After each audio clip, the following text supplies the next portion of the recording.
Hello, Stoics and Stoic parents. My name is Grace Allen. I am currently the Harvard Fellow for the 2024 to 2025 school year. And today I am here to talk to you about U.S. universities, specifically looking at it from a little bit more of an athletic perspective than what Felix and Vanessa did last year.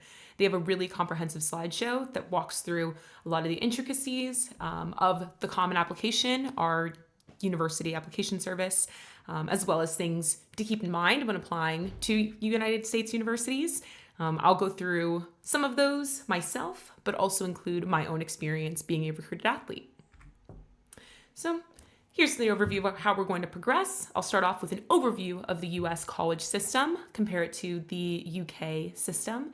I'll briefly touch on the application process, talking about our two main standardized tests, the SAT and the ACT, our Common App, which is the same thing that you guys refer to as UCAS here in England, and creating optimal school lists. And then after that, I'm going to transition into a little bit of my own journey through the college application process. Given that I was a recruited athlete, my trajectory was not the same as a majority of applicants that apply to United States universities. But given Stowe's high excellence in athletics, I think it could be really valuable information. And then I will close by talking about athletic recruitment in America, kind of touching on some scholarships, some timelines that you should be aware of if you're really interested in potentially getting an athletic scholarship, and some helpful tips in recruitment. So the U.S. college system. I wrote down some of the terminology that I've been hearing thrown around Stowe and trying to translate it into American terminology. So when we say college, you guys say university. When we say Common App, you guys would say UCAS. Even though these actually aren't the exact same service, they function essentially the same. This is the way that we submit our materials into universities and colleges that we're interested in. You guys use the UCAS to do that. Ours is the Common App. We have APs and IBs. You guys have A-levels. These are not the same tests, but they tend to kind of represent high-level subject assessments. So I would say that I maybe took an AP biology class, or I took IB biology, whereas a Stoic would say that they did an A-level in biology, and they'd get a score back. In my AP, I would get a score back that would be between 1 and 5. For A-levels, you have A stars, A's, B's, BB's, etc. So those are just some different subject level tests that American universities might bring up on their websites versus what a British university would. And then when we say junior or senior year, you guys would say lower or upper sixth form. Those are the exact same bracket of time, same age. And I'm going to try my best to be referring to these timelines in lower and upper sixth forms. If I slip into junior and senior year, just know that I'm talking about sixth form.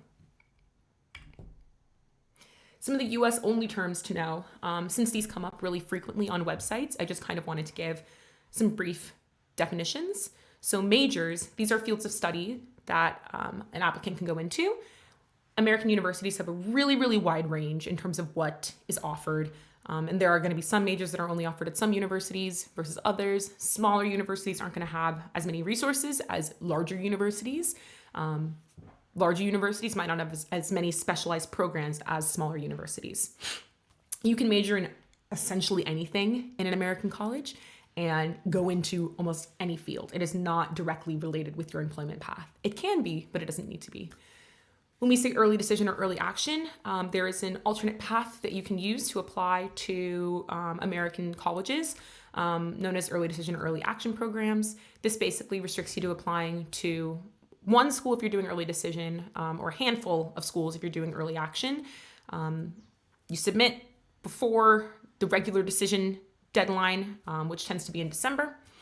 And in submitting these, you basically are seen in the first group of applications.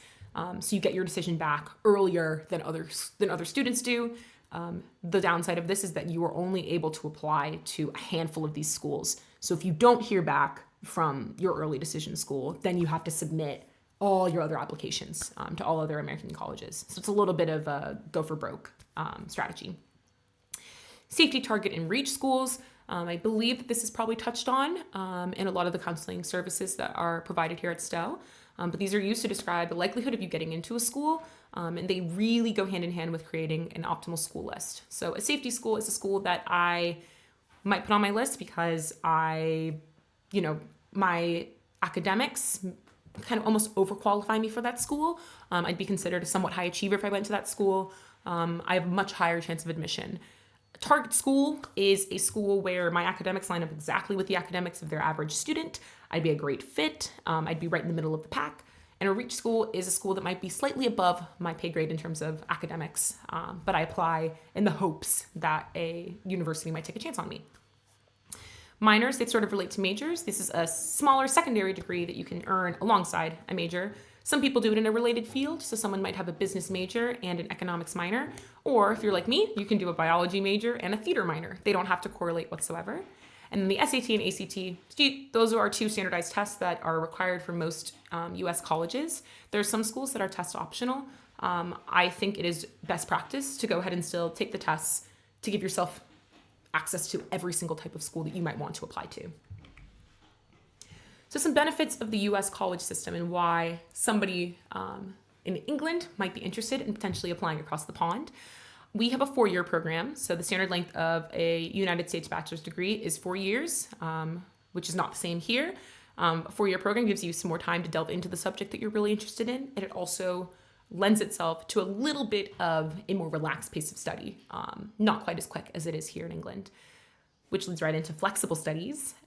There is not a pressure to declare a major until sometimes your second year of college. Whereas here you apply into a specific program in an English university, you're kind of locked into that school. In America, you can say that you have a preference in doing international relations. When you get there, you're under no contract to do international relations. You could completely pivot and go into communications or go into fashion management. And a lot of universities encourage you to take a lot of different courses in order to figure out what you really want to do. They don't make you declare what you're going to do until you're halfway through your program. Extracurriculars, I would say, is probably one of the biggest reasons why I would advocate for someone to apply to an American university, especially coming from Stowe, where there is a huge opportunity for extracurricular development. There is a huge emphasis on being a well-rounded student in United States universities. So emphasis on athletics, arts, other ways of getting involved on campus. Your essays mean a lot more. It is not just your academics. That is huge. They want to see the entire person. They care about what you do outside of the classroom, and that can actually help your chances of getting in. And these bottom two, variety, there's 2,500 United States colleges versus around 200 UK universities. You got a lot of choices in United States colleges. And international exposure, there's a huge chance for cultural diversity at these colleges and meeting people from lots of different walks of life. Really quick, I won't spend a lot of time on this, but different types of US colleges. You typically have private, public, liberal arts, and then there's some specialty schools. So a private school tend to be a little bit smaller. These do tend to be more expensive because they are not state funded. Examples of these would be Ivy League schools are always going to be private institutions. Public schools, they do get state and government funding. They do tend to be larger on average. That's not always the case, but because they tend to represent a region like Michigan, Florida, Los Angeles, they do bring in a larger crowd. These are the schools that you're most likely to get scholarships from. Liberal arts schools, they're a different form of private schools. They just are way smaller. Huge emphasis on academics, as well as a more quote unquote liberal form of curriculum where you're able to really explore different majors. They tend to not have as many STEM courses. So that is something to keep in mind. And then I threw specialty schools. It's a little bit of a catch-all. These include your Jesuit schools, so religious schools, musical conservatories, theater conservatories, military schools. These also tend to be smaller in size, and they have really specialized application processes that you should consult websites for. So the actual application process. This is a rough timeline. Again, if you want more details, I would say please look at Felix and Vanessa's video from last year where they really get into this. But as a general overview, in lower six, in your Michaelmas and Lent terms, you should be beginning your school list, registering for the SAT and ACT, and definitely beginning prep. I think that taking the SAT and the ACT in lower six is actually way preferable to taking it in upper sixth. Taking it in lower sixth gives you a lot of time to study, a lot of time to get familiar with the test. You get a score earlier. You can become a lot more confident in the schools that you are applying to and have it over and done so that in upper sixth, the big thing you need to focus on is your personal statement. In the summer, before upper sixth, you should have your school list completely solidified, writing your personal statement, getting those first drafts in, sending them to people that you trust, and taking the SAT and the ACT. And then in the term that we're in right now, for my upper sixths, you should definitely have a finalized personal statement. You should be writing your supplemental essays for each school. Some schools don't have supplemental essays. And you should be getting ready to submit your Common App, which includes letters of recommendation, writings about the activities that you've done here at Stowe, the personal statement, your predicted A-level scores, all that good stuff. So SAT or ACT, which one should you take? What I would recommend, and I think Stowe tends to agree with me here, if you have the finances for it, I would recommend taking both once, figuring out which one feels better and going with whichever one you think you can score higher on. When I was in sixth form, the equivalent of sixth form, which for us is high school, I felt like I was a stronger English student, so I did the ACT. My sister was stronger in math, so she did the SAT. Most schools are going to accept both. I can't think of a school off the top of my head that only accepts one or the other. They're seen as somewhat equivalent tests. They just are scored a little bit differently. They have slightly different structures. So take the one that you feel that you can do the best at. There is no hierarchy in terms of SAT and ACT. They are the same. This is something I think as well Felix and Vanessa touched on, as well as a lot of the college services here at Stowe are going to be able to give a much more detailed outline of. But choosing the right school is essential, and having a successful application cycle. So your ideal U.S. college, you should not just be looking at U.S. news rankings. Notice that I really did not put rankings onto this graphic. You should be looking at the majors that are offered and how they line up with your own academic interests. Look at the campus size. Do you want a smaller field? Do you want something a lot bigger? Looking at the region and the location. Do you want to go somewhere warm? Do you want to go somewhere kind of temperate? Do you want to go somewhere a little bit colder? Do you not really care? Do you want to be closer to home? So do you want to stay on the East Coast? Do you want to go as far away as you can and go to the West Coast? Looking at cost. Are there scholarship options that you're able to get at some of these schools? How much does an international student pay? How much is travel going to be going back and forth? How often do you want to go back home? Looking at the ACT and SAT range once you have those scores, as well as academic rigor, is going to be huge. Make sure that you are applying to schools that match with your academic rigor. This is an expensive process. To do it and not do the due diligence of looking at to making sure you're a good match for the schools you are applying to is not ideal. Not ideal whatsoever. U.S. students, typically we apply to around 15 to 20 colleges. I know that might not be the case for Stoics. It can range anywhere from 1 to 30. Contact me if you want any help, if you want any advice on more schools that you think that you should add. All right, so that ends the general outline of the U.S. college system and the application process. Now I'm going to transition a little bit more into athletic recruitment and my own journey with it.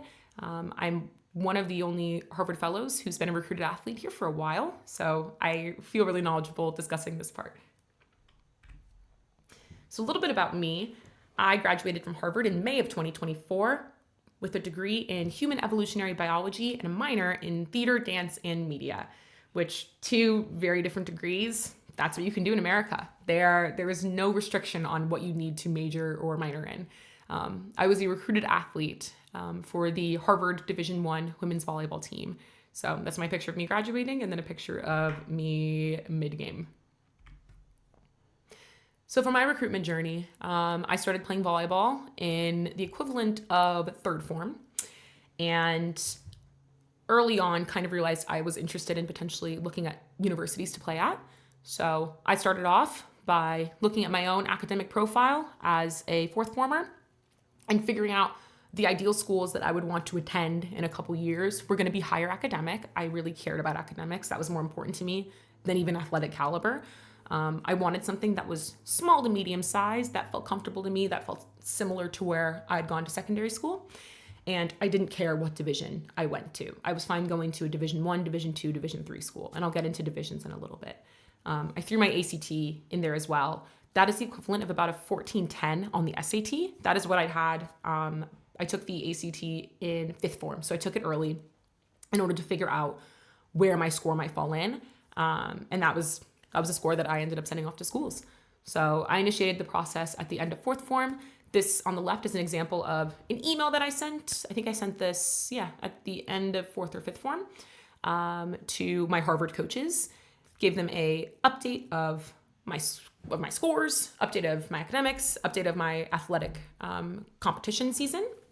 And I attached a highlight video for them. So I ended up sending these emails almost like a job. I initially reached out to around 45 different universities that fit the profile of an ideal school. And throughout kind of transitioning from 4th form to 5th form, I whittled those down into schools that I felt were a little bit of a better fit and schools that were giving me attention back. And by the time I was in the summer, sort of between my 4th and 5th form, I was attending recruiting camps. So I was actually in America, flying from all these different universities, going to their 2 to 3 day camps where I could play volleyball in front of the coaches, show them what I got, talk to some of the other players and students that were at the school. And then at the end of those camps, we would have discussions about where I stood on the recruiting journey. Those camps typically had between 70 to 80 girls playing volleyball, all 14 to 17 years old. They were really competitive. And I think as an international player, there might not be as much of an emphasis to do that because I think that there can be a little bit more reliant on highlighting videos. But this was huge to me to be exposed to these schools and to see, I didn't really love the vibe of Yale, for instance, but I'm so surprised by how much I loved Columbia. That was huge for me. So I went to these recruiting camps and ended up receiving offers in the fall of lower 6th for me. So went to recruiting camps for 2 years. After I started receiving offers, I was going on official visits. So on the left, I have a screenshot that I found of my official visit to Harvard. This is basically where a coach can invite you on campus. This typically happens during their competition season. Volleyball's competition season lines up with our Michaelmas tournament here at Stowe. So I actually missed school on Friday to fly to Cambridge, Massachusetts. They had an itinerary for me. I was able to meet players, watch a game, ask a lot of my questions, get general feels for different schools. And I did that for 4 different schools before ultimately deciding that I wanted to commit to Harvard University. I made that commitment decision in lower 6th, which is very different from when traditional applicants decide to commit to a university. They tend to commit to universities typically in the Lent term of upper 6th. So athletic recruitment, especially for a Division I school, is way earlier. You get your decision almost a year and a half in advance. And as a result of that, I applied only to Harvard University when my time for common applications came up. And that is under the conditions of Division I recruiting. I had made a promise that I was going to apply to Harvard and play volleyball there. They made a promise back that if I did so, they would accept me. So really quick, because I kept kind of throwing around some terms of D1, D2, D3. In America, there tend to be 4 leagues of athletic competition. There's Division I, which is the highest level of collegiate competition. These tend to be the huge highlight videos you see. These are the players that end up going to play pro. They receive the most funding. Typically, these are where you're going to get your full rides from.